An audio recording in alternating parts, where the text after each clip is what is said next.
ከቦሌ በ5 ደቂቃ ርቀት ላይ በምትገኘው በቦሌ ቡልቡላ በፍሎር አንድ ቤት ብቻ የያዙ G+3 ኮምፓውንድ አፓርትመንቶችን ከአልቴራ ሪል ስቴት ባለ 2 መኝታና ባለ 3 መኝታ የቤት አማራጮች ሲሆኑ በፉሊ ፊኒሽድም የሚረከቡ ናቸው። ባለ 2 መኝታ ግራውንድ ላይ 110 ካሬ በ14.4 ሚሊዮን ብር ሙሉ ክፍያና በ4.4 ሚሊዮን ብር ቅድመ ክፍያ፣ ባለ 3 መኝታ ደግሞ 130 ካሬ በ16.6 ሚሊዮን ብር ሙሉ ክፍያና በ5 ሚሊዮን ብር ቅድመ ክፍያ ያቀረብላችሁ ሲሆን እነዚህም ቤቶች ወደ ላይ G+3 ፎቅ ብቻ ሲሆኑ ግንባታቸውም 80% የደረሱና በአንድ ዓመትም የሚረከቡ ናቸው። በውስጡም የልጆች መጫወቻ፣ ግሪን ኤሪያ፣ ከርሰ ምድር ውሃና በቂ ፓርኪንግ ያላቸው ሲሆኑ ስለ ታማኝነታችን ደግሞ ከዚህ ቀደም ያስረከብናቸው ቤቶች ምስክሮቻችን ናቸው። የቀሩንም ቤቶች ውሱን ስለሆኑ ፈጥነው ይደውሉልን።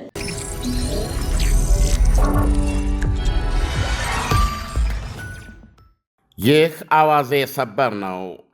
አንድ የኬንያ ፍርድ ቤት ኢቦላ በወረርሽኝ ደረጃ እየገደለባት ከምትገኘው ዲሞክራቲክ ኮንጎም ለሚወጡ ዶክተሮች ከኢቦላ አማጪው ተዋስ ብክለት ነፃ መሆን አለመሆናቸው እስኪረጋገጥ ድረስ ወሸባ ውስጥ እንዲገቡ ኬንያ ውስጥ ያዘጋጀችውን የሕክምና ማዕከል ሥራ እንዳይጀምር አገደም። ተቋሙ ከዲሞክራቲክ ኮንጎ ወደ ሀገራቸው አሜሪካ ሊጓዙ ለሚፈልጉ አሜሪካውያን ጣጣቸውን ይዘው ወደ ሀገራቸው እንዳይገቡ ከወዲሁ ለመከላከል ታስበውም የተዘጋጀውን ወሸባ እንዳይከፈት ለፍርድ ቤቱ ክስ ያቀረበው የመብት አስከባሪ ቡድኖች ተቋም የሆነው ካቲባ ኢንስቲትዩት ነው። ባለ 50 አልጋውና በአሜሪካ ሐኪሞች ብቻ ሊንቀሳቀስ የታቀደው የወሸባ ማዕከል ዛሬ ነበረ ሥራ እንዲጀምር የታቀደው። የኬንያ መንግሥት አስተያየቱን አልሰጠም። ጉዳዩ የቀረበለት የከፍተኛው ፍርድ ቤት ዳኛ ጉዳዩ በሚገባ በፍርድ ቤት ሳይመረመርና ሳይበየንበት በፊት ምንም አይነት የኢቦላ ማዕከል ሥራ እንዳይጀምር አግደዋል።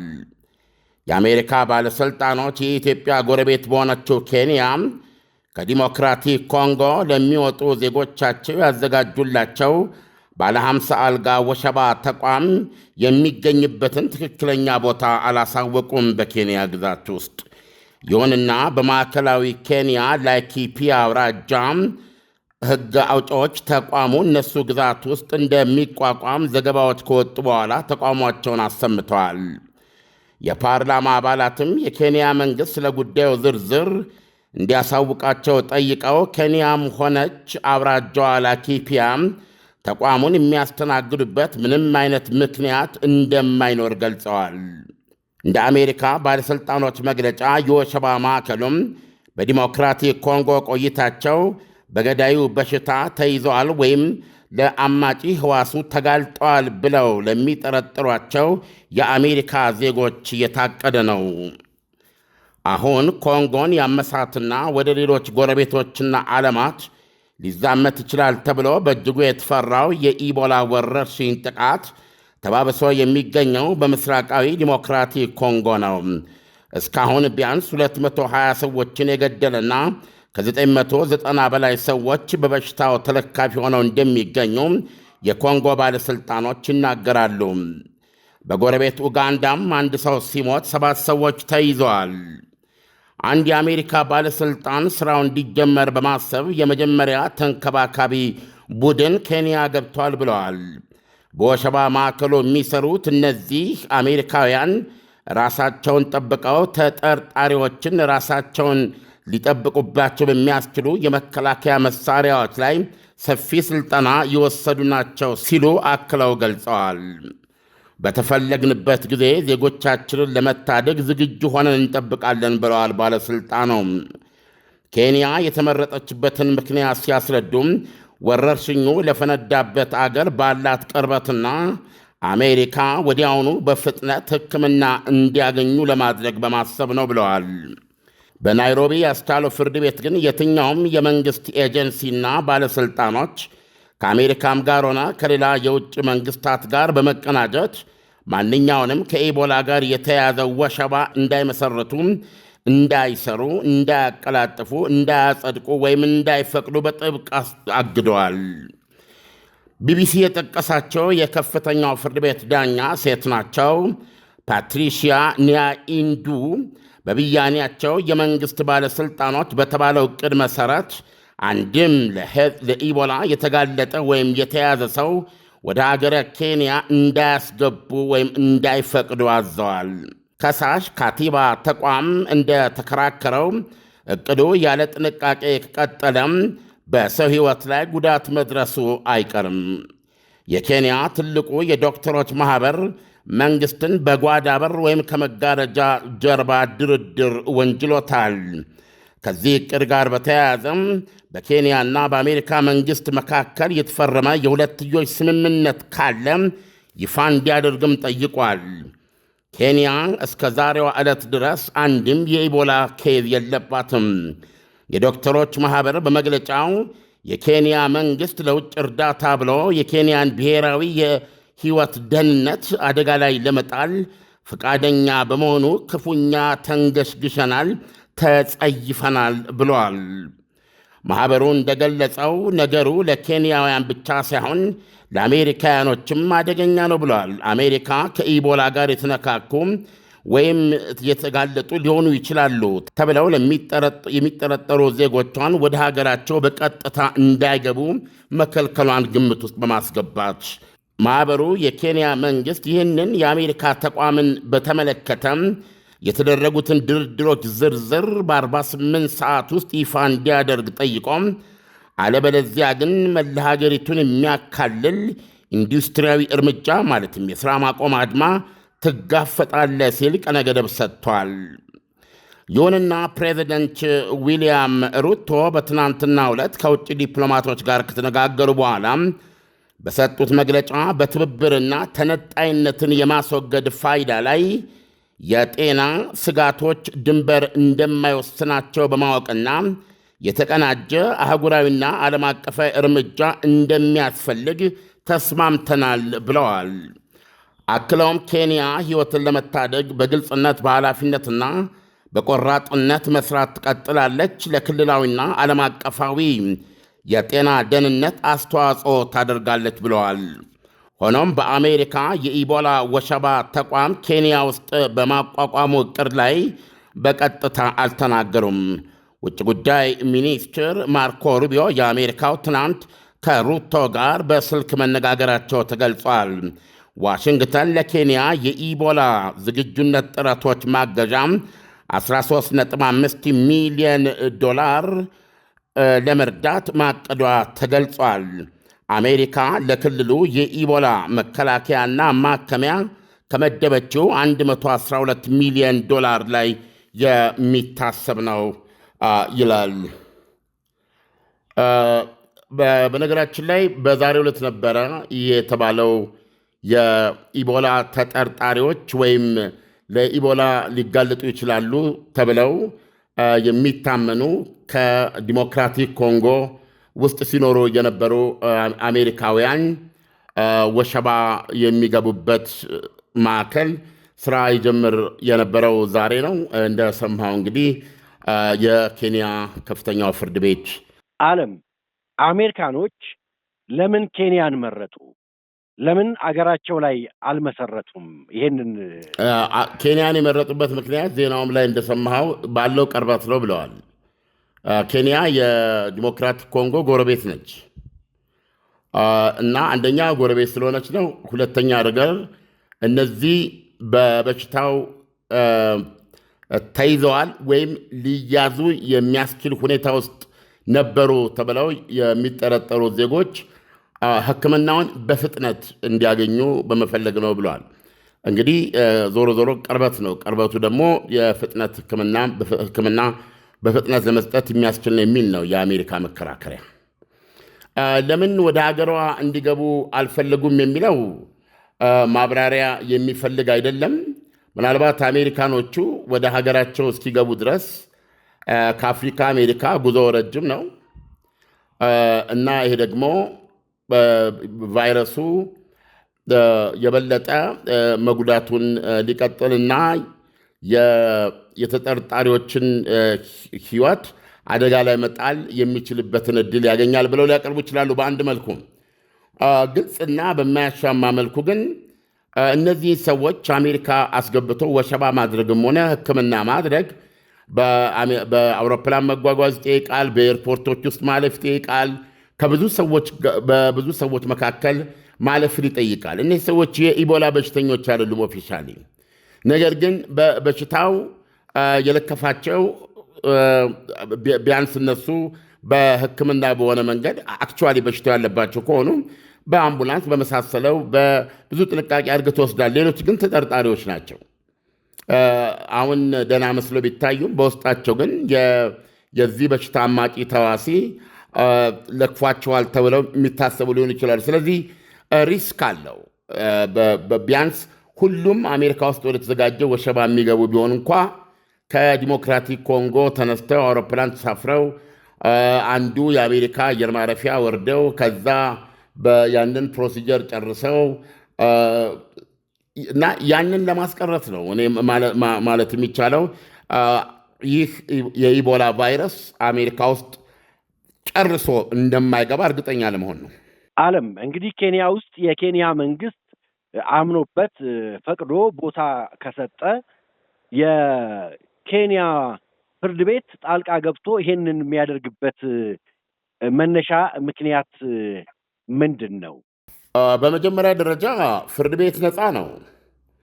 ፍርድ ቤት አገልግሎት የሚሰጠው ፍርድ ቤት የሚሰጠው ለሀገር ነው፣ ለዜጋውም ለመንግስትም፣ ሁሉም በህግ ስር ነው። ስለዚህ ፍርድ ቤቶች ይሄ ልዕልና አላቸው። መንግስት የሚያደርገው ነገር በሙሉ ትክክል ነው ማለት አይደለም። መንግስት የሚያደርጋቸው ነገሮች ከህብረተሰቡ ጥቅም አንጻር ልክ ናቸው፣ ልክ አይደሉም ብሎ መርምሮ ክሱ እስከቀረበለት ጉዳዩ እስከቀረበለት ድረስ የማየት የመመርመርና ውሳኔ ማሳለፍ መብት አለው ፍርድ ቤት። ስለዚህ ይሄንን ቦታውን ለምሳሌ አሜሪካኖች እዚህ ጋር ነው ብለው አላሉም፣ እዛው ኬንያ ውስጥ። ነገር ግን ያለው መረዳት በኬንያ መንግስትና በአሜሪካ መንግስት መካከል በተደረገ ስምምነት ነው። ስለዚህ አሁን ይሄንን እንደሰማው የሰብአዊ መብቶች የመብት አስከባሪ ግሩፕ አለ፣ ካታብ ተቋም የሚባል ጉዳዩን ለፍርድ ቤት ያቀረበው ማለት ነው። ለፍርድ ቤት ያቀረበበት ምክንያት ያው በዜናው ላይ እንደተሰማው ነው። ስለዚህ ፍርድ ቤቱ ደግሞ ትክክለኛ ሆኖ ነው ያገኘው። ስለዚህ ብዙ ጉዳዮች ተመርምረው ብያኔ ሳይሰጥባቸው በፊት ምንድነው የተባለው ተቋምም ሆነ ሌሎች መሰል ተቋሞች እንዳይጀመሩ አግዷል። ይህ እገዳ ባለበት ሁኔታ የትኛውም መንግስታዊ ድርጅት ወይም ተቋም ለተመሳሳይ ዓላማ ከየትኛውም መንግስት ጋር በመተባበር እንዲህ አይነት የኢቦላ ወሸባ ማዕከል ፍቃድ እንዳይሰጥ፣ እንዳያቀላጥፍ፣ እንዳይተባበር ቅድም የሰማቸውን አግዷል። ስለዚህ አሁን ምንድነው የሚሆነው? ይሄንን ክርክሩ ይቀጥላል ማለት ነው። አሁን ይህን ክርክር ማካሄድ የሚችለው መንግስት ነው።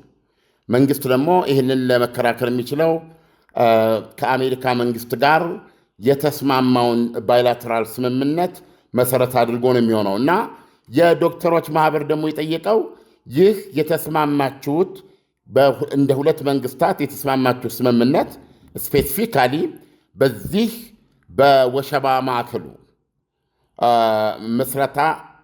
ምስረታ ላይና የአሜሪካ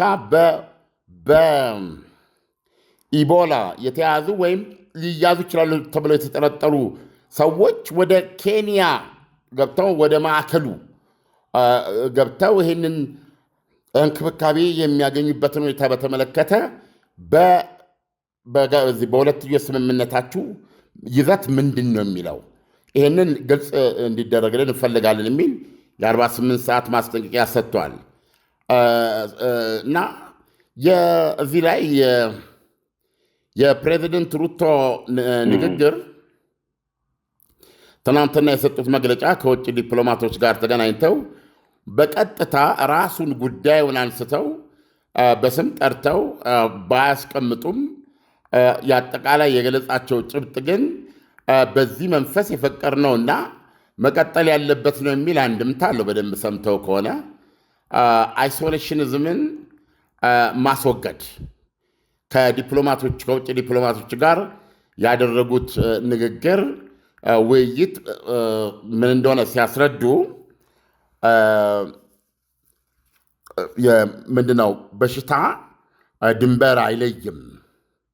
ስለዚህ ይሄ የአሜሪካኖች ችግር እንጂ የእኛ ችግር አይደለም ማለት አያስኬድም የሚል አንድምታ አለው።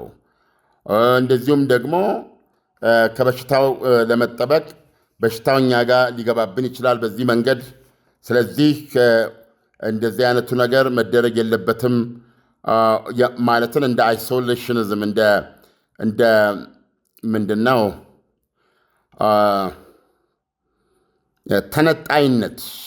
ተነጣይነትን የማስወገድ በሚለው አገላለጻቸው ይሄ በሁሉ የመጣ በሽታ ነው፣ የአሜሪካኖች ጉዳይ ብቻ አይደለም፣ ትብብር ማድረግ አለብን እንጂ ነው እኛን አይመለከተንም፣ ወይም ይሄን ማድረግ ያለውን አስፈላጊነት ላይ ነው የተነጋገርነው በማለት ነው ያሳዩትና አህጉራዊና ዓለም አቀፋዊ እርምጃ ቅንጅት እንዳለውም መታወቅ አለበት የሚለው አነጋገራቸው በመንግስት በኩል ያለውን አጠቃላይ አመለካከት የሚያሳይ ነው። ነገር ግን ይሄን ጉዳይ በተመለከተ እንግዲህ መንግስት በራሱ ጠበቆች አላቅም ፍርድ ቤቱን ማሳመን አለበት ማለት ነው። ሁለተኛም የዶክተሮቹ ማህበር በጠየቀው መሰረት የስምምነቱን ይዘት ማቅረብ አለበት ማለት ነው። ማህበሩ ያለው ግን ምንድነው? ለውጭ እርዳታ ሲባል የኬንያውያንን የህይወት ደህንነት ባዮ ናሽናል ሴኩሪቲ ነው ያሉት። እንግዲህ ብሔራዊ ደህንነት ስንል ብዙ መገለጫ አለው። አንዱ ለምሳሌ በጤና የመኖር የጤና ደህንነት ነው፣ ብሔራዊ ደህንነት ነው። እና ይሄንን ብሔራዊ ደህንነት ለውጭ እርዳታ ሲባል ኮምፕሮማይዝ ማድረግ አሁን እንደሰማሁ እንግዲህ ለ13 ሚሊዮን ከምናምን ዶላር ሲባል የህዝብ ጤንነትን ለአደጋ ማጋለጥ በጣም የሚዘገንን የሚያጸይፍ ነገር ነው በማለት ነው ያወገዙ። ስለዚህ እንትኑ ምንድነው ያለው ክርክር ከባድ ነው የሚሆንበት ለመንግስት ይሄንን ለማሳመን። አለም በእርግጥስ አሁን የኢቦላን ተጠቂዎች ወይም ህመምተኞች ለማከም የገባው ቡድን በቀጥታ በከፍተኛ ጥንቃቄም ቢሆን ከህመምተኞቹ ጋር ግንኙነት የነበረው ቡድን ነው። ይሄ ቡድን ኬንያ ውስጥ በሚሰራለት ሴንተር አርፎ ሲቀመጥ ይመገባል፣ በሴንተር ውስጥ ይንቀሳቀሳል፣ ወይም በፕሌን ወይም በመኪና ወደ ኬንያ ይገባል። እንደዚህ አይነት አጠቃላይ እንቅስቃሴዎች በሴንተር ውስጥም ሆኖ እንደዚህ አይደለም የሚደረገው። እንትኖቹ የህክምና ቡድኑ ይህንን እንክብካቤ የሚሰጡት ምናልባት በቀጥታ ከአሜሪካ የመጡ ወይም ከተለያዩ ቦታ የመጡ ናቸው። ከኮንጎ የመጡ አይደሉም። ይሄ ምንድነው በዚህ በወሸባ ማዕከሉ የሚሰሩት ማለት ነው የህክምና ባለሙያዎች ከዲሞክራቲክ ኮንጎ የሚመጡ አሜሪካውያን ናቸው። እነዚህም አሜሪካውያን ደግሞ ወይ በበሽታው ተለክፈዋል ወይ ደግሞ ሳይለከፉ አይቀርም በሚል እየተጠረጠሩ ነው የሚሆኑት። ስለዚህ አሁን እነዚህ ቤዚካሊ ወደ ሀገራቸው መሄድ ያለባቸው ናቸው። ስለዚህ ወደ ሀገራቸው የሚሄዱት ታመው ከሆነ እዚህ ህክምናውን አግኝተው እና ድነው፣ አለበለዚያም ሊሞቱ ይችላሉ ኬንያ ውስጥ። ሌሎቹ ደግሞ እዛው ተመርምረው እንደሌለባቸው ተረጋግጦ ከማንም ጋር ሳይገናኙ በሽታውን ማስተላለፍ በማይችሉበት ሁኔታ ከቆዩ በኋላ ንጹህ መሆናቸው ሲረጋገጥ ትኬታቸውን ቆርጠው ከኬንያ ወደ ሀገራቸው ይገባሉ ማለት ነው። እንደውም የዶክተሮች ማህበር ያለው ምንድን ነው? እንዴት አድርጎ ነው የገለጸው?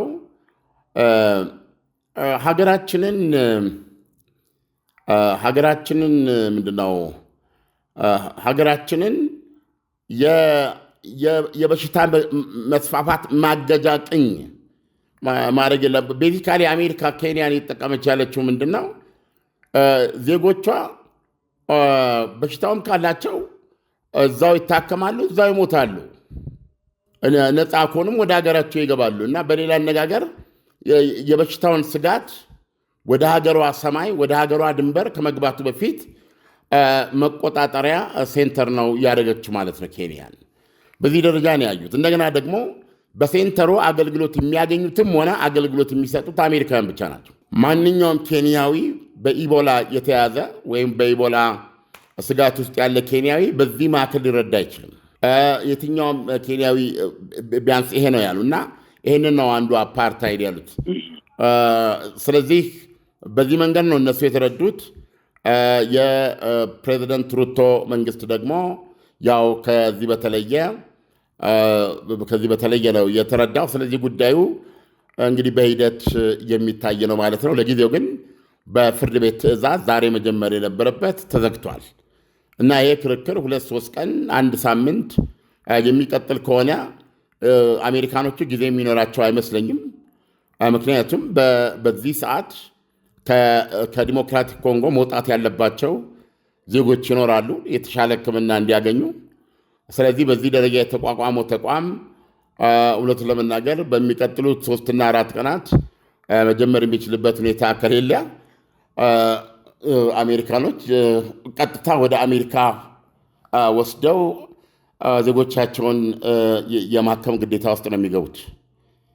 ስለዚህ የሚቀጥሉት ጥቂት ቀናት በጣም ውሳኔ የሚያስፈልግበት ነው የሚሆነው እና በግልጽ እንደሚታየው ጉዳዩ አወዛጋቢ ነው።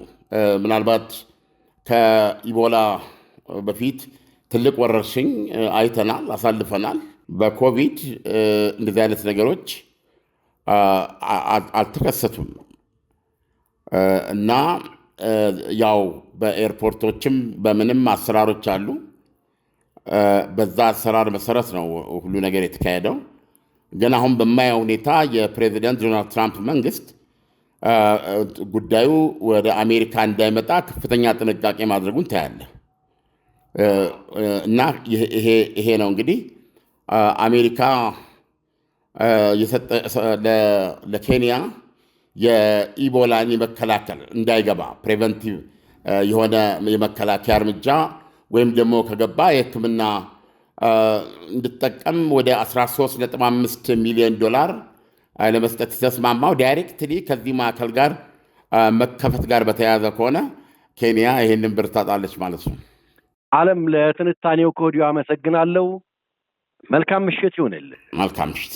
ከቦሌ በ5 ደቂቃ ርቀት ላይ በምትገኘው በቦሌ ቡልቡላ በፍሎር 1 ቤት ብቻ የያዙ G+3 ኮምፓውንድ አፓርትመንቶችን ከአልቴራ ሪል ስቴት ባለ 2 መኝታና ባለ 3 መኝታ የቤት አማራጮች ሲሆኑ በፉሊ ፊኒሽድም የሚረከቡ ናቸው። ባለ 2 መኝታ ግራውንድ ላይ 110 ካሬ በ14.4 ሚሊዮን ብር ሙሉ ክፍያና በ4.4 ሚሊዮን ብር ቅድመ ክፍያ፣ ባለ 3 መኝታ ደግሞ 130 ካሬ በ16.6 ሚሊዮን ብር ሙሉ ክፍያና በ5 ሚሊዮን ብር ቅድመ ክፍያ ያቀረብላችሁ ሲሆን እነዚህም ቤቶች ወደ ላይ G+3 ፎቅ ብቻ ሲሆኑ ግንባታቸውም 80% የደረሱና በ1 ዓመትም የሚረከቡ ናቸው። በውስጡም የልጆች መጫወቻ፣ ግሪን ኤሪያ፣ ከርሰ ምድር ውሃና በቂ ፓርኪንግ ያላቸው ሲሆኑ ስለ ታማኝነታችን ደግሞ ከዚህ ቀደም ያስረከብናቸው ቤቶች ምስክሮቻችን ናቸው። የቀሩንም ቤቶች ውሱን ስለሆኑ ፈጥነው ይደውሉልን።